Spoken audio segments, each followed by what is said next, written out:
Medidas protetivas podem ser revogadas no curso de um processo criminal?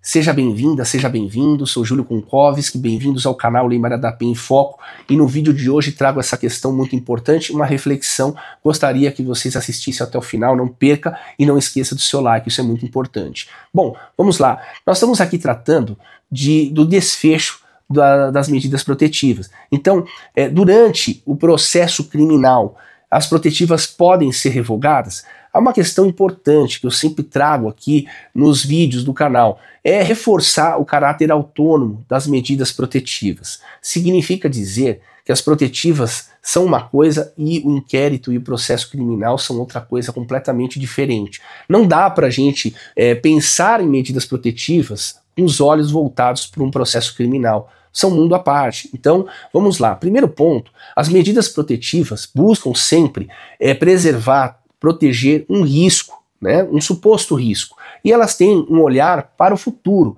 né? Então, ou seja, quando o juiz se sentir confortável e analisar que não há mais uma situação de risco, ele deverá revogar essas medidas protetivas. Agora, o processo penal correlato, ele sempre tem um olhar para o passado, um olhar retrospectivo, uma vez que ali no processo criminal se tem uma tentativa de reestruturar, de reviver os fatos para que o juiz possa avaliar se aquele homem acusado é ou não culpado, ou ele vai ser condenado ou absolvido. E essa é a função. Então, medidas protetivas, a gente tem um olhar para o futuro.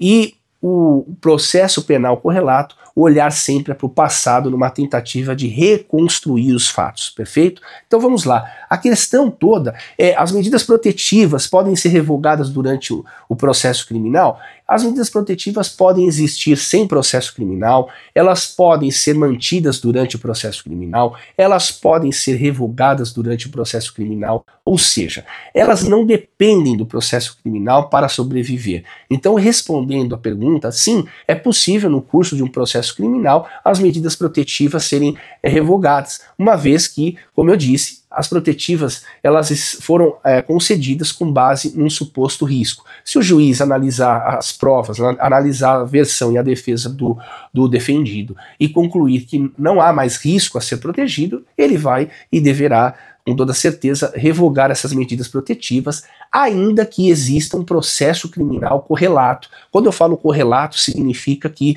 é um processo que esteja versando sobre os mesmos fatos que motivaram a concessão das medidas protetivas, perfeito? Isso é um importante esclarecimento.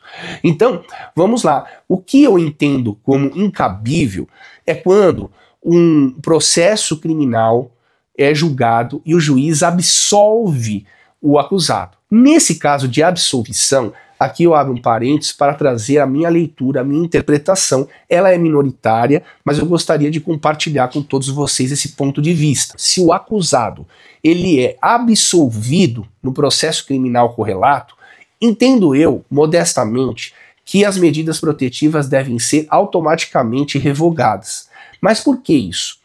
Apesar da legislação, da Lei Maria da Penha e do STJ entenderem que não, que são mundo à parte, eu entendo aqui, vou explicar por que eu entendo dessa forma. Entendo dessa forma porque quando o juiz concede as medidas protetivas, ele concede a partir de um relato unilateral de uma mulher que se diz vítima. Então ele concede, aplica as medidas protetivas sem base nenhuma, sem prova nenhuma, apenas no desejo de uma mulher que se declara vítima de violência doméstica.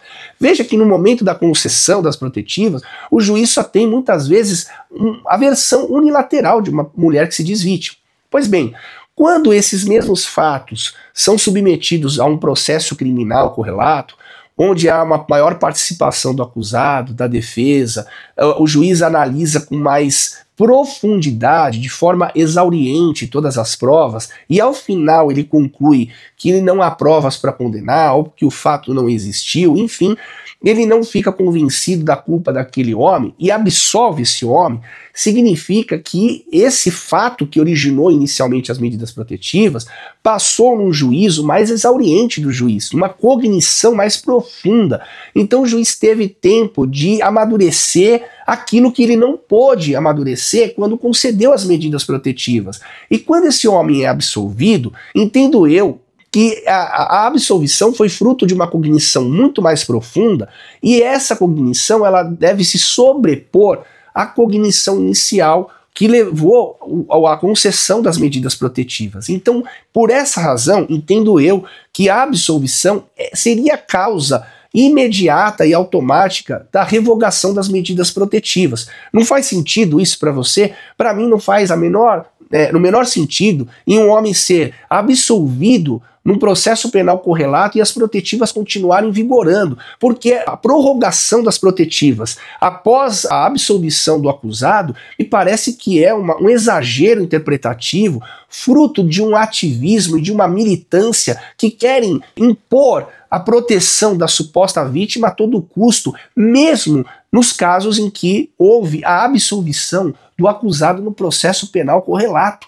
Então acho que é uma violação à lógica e também à segurança jurídica. Por essa razão gostaria de ler a opinião de todos vocês. Veja se essa construção que eu trouxe a vocês faz sentido. Então não esqueça de dar o seu like, de comentar, isso é muito importante, perfeito? E se esse vídeo fez sentido para você, compartilhe ele, dê o seu like, junte-se a nós, porque aqui é no Fio do Bigode, e lembrem-se, respeite as mulheres.